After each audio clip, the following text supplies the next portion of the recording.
pagi anak-anak. Jumpa lagi dengan Bu Hera. Apa kabarnya? Baik ya? Mari, sebelum kita memulai pelajaran kita hari ini, kita awali dengan berdoa. Dalam nama Bapa dan Putra dan Roh Kudus, amin. Bapa kami yang ada di surga, dimuliakanlah namamu. Datanglah kerajaanmu, jadilah kehendakmu di atas bumi seperti di dalam surga. Berilah kami rezeki pada hari ini, dan ampunilah kesalahan kami, seperti kami pun mengampuni yang bersalah kepada kami. Dan janganlah masukkan kami ke dalam pencobaan, tetapi bebaskanlah kami dari yang jahat. Amin. Romo Agung Sugio Pranoto, doakanlah kami. Amin. Dalam nama Bapa dan Putra dan Roh Kudus. Amin. Mari kita ikuti pelajaran kita hari ini dengan gembira.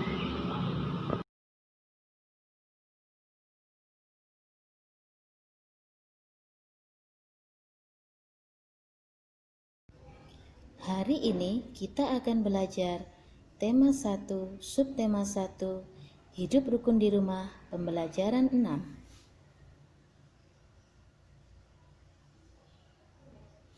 Sikap saling menghargai diperlukan untuk menjaga kerukunan di rumah.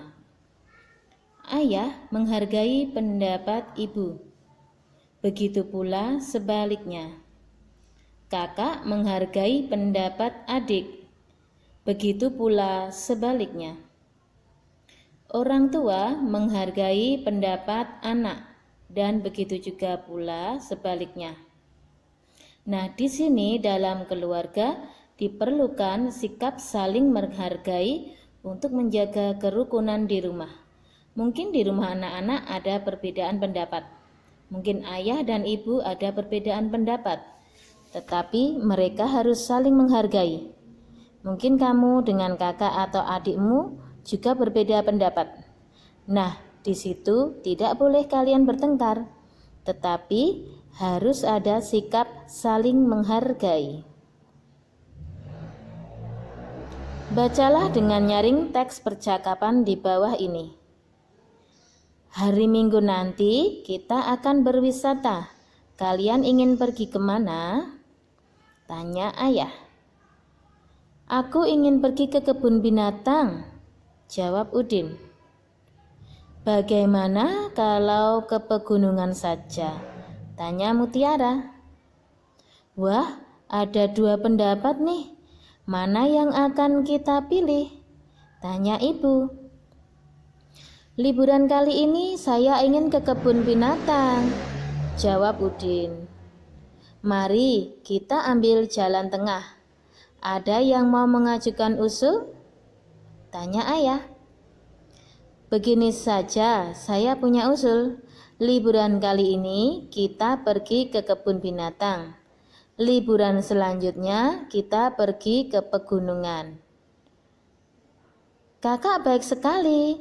Maaf ya kak, aku sudah bicara terlalu keras tadi.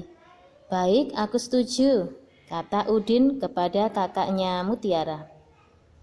Itulah manfaatnya kalau persoalan diselesaikan dengan kepala dingin. Kalian memang anak-anak yang hebat, kata ayah. Nah, dalam percakapan ini terjadi perbedaan pendapat ketika keluarga Udin akan berwisata. Udin minta wisatanya ke kebun binatang, sedangkan Mutiara ingin pergi ke pegunungan. Nah, di sini terjadi perbedaan pendapat antara Udin dan Mutiara.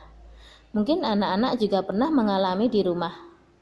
Mungkin kalian berbeda pendapat dengan adik atau kakak kalian.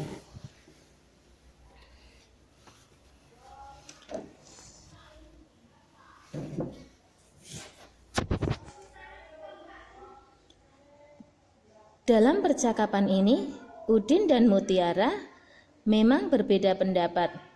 Lalu Mutiara mengusulkan, bagaimana kalau liburan kali ini pergi ke kebun binatang, kemudian selanjutnya akan pergi ke pegunungan.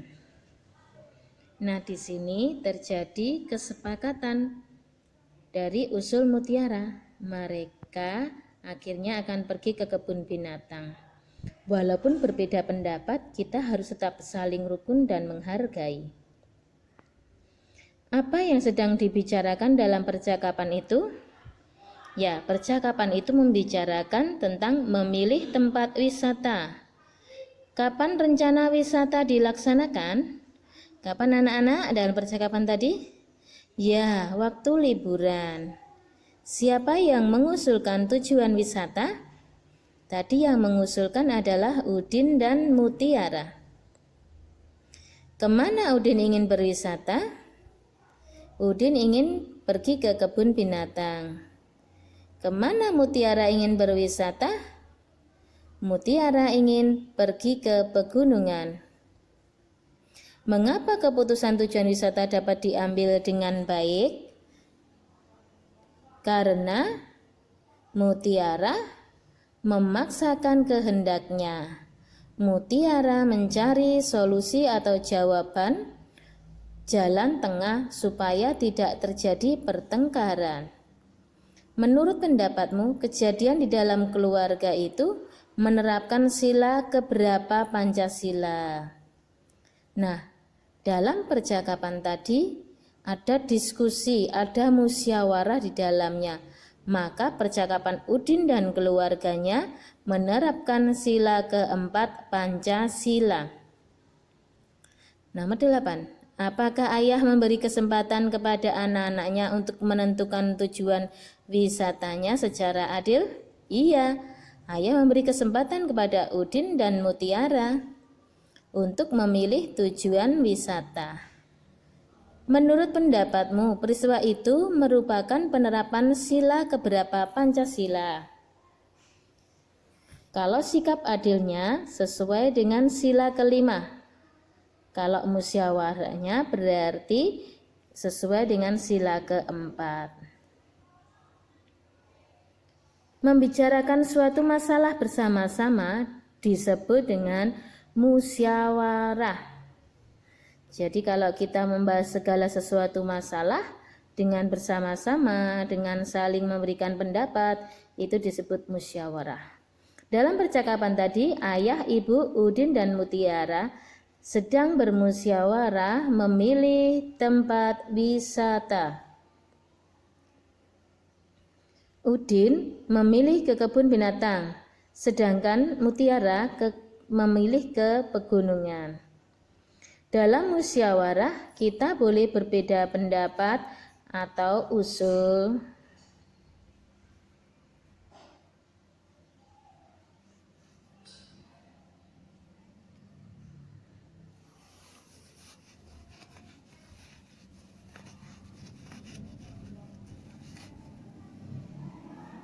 Musyawarah merupakan penerapan atau pengamalan sila keempat Pancasila.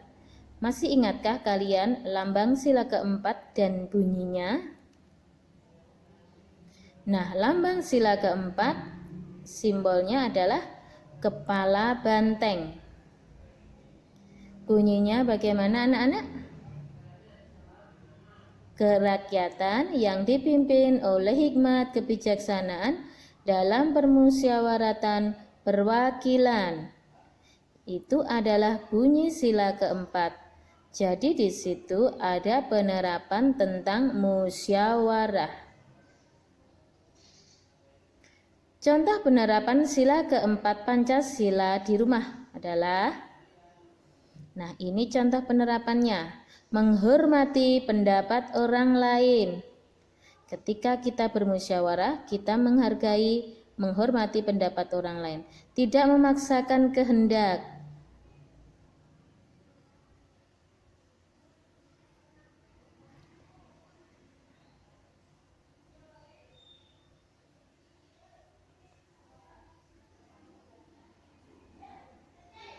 Menyelesaikan masalah keluarga dengan diskusi. Itu tadi menerapkan sila keempat Pancasila.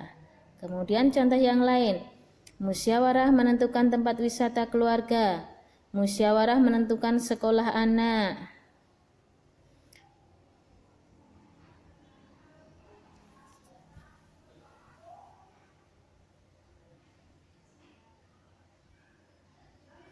Apakah kamu menemukan ungkapan pada teks percakapan? Nah, di sini ada teks percakapan lagi.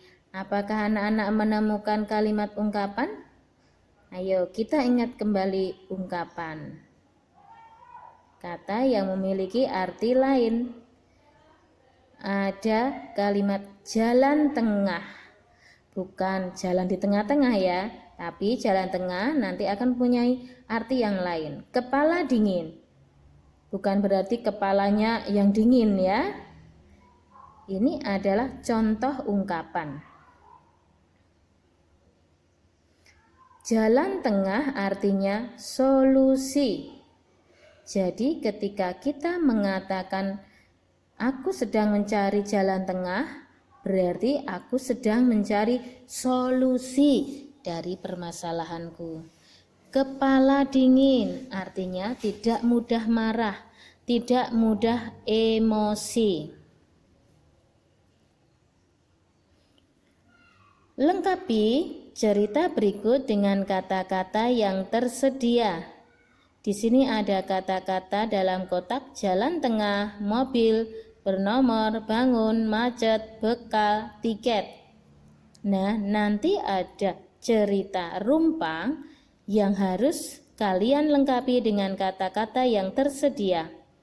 Judul ceritanya adalah Berwisata ke Kebun Binatang. Tujuan berwisata telah ditentukan dengan cara bermusyawarah. Setelah terjadi perbedaan, akhirnya keputusan dapat diambil. Nah, kita harus memilih ini jawabannya. Diambil apa? Akhirnya tiba waktunya untuk berwisata. Pagi-pagi Udin sudah titik-titik. Mari kita baca satu persatu ya, kita ulangi. Setelah terjadi perbedaan, akhirnya keputusan dapat diambil. Ya, jalan tengah. Akhirnya tiba waktunya untuk berwisata. Pagi-pagi Udin sudah, coba pilih, sudah apa? Sudah bangun. Ibu, kakak, dan Udin sedang mempersiapkan bekal. Bekal itu makanan yang akan dibawa. Ayah sedang menyiapkan mobil. Setelah siap, mereka berangkat naik mobil. Jalan tidak titik-titik, sehingga mereka cepat selesai. Jalan tidak apa, anak? Ya, tidak macet. Ayah memarkir titik-titik. Ayah memarkir mobil. Ibu, Udin dan kakaknya antre membeli titik-titik masuk. Membeli apa ini ya? Sebelum kita masuk tempat wisata. Ya, membeli tiket. Nah, itu cara melengkapi sebuah cerita yang rumpang. Ya, begitu anak-anak untuk pembelajaran kita. Tema 1, subtema 1, pembelajaran 6. Semoga anak-anak mengerti pembelajaran hari ini. Jaga kesehatan, rajin belajar, rajin berdoa. Terima kasih anak-anak. Sampai jumpa.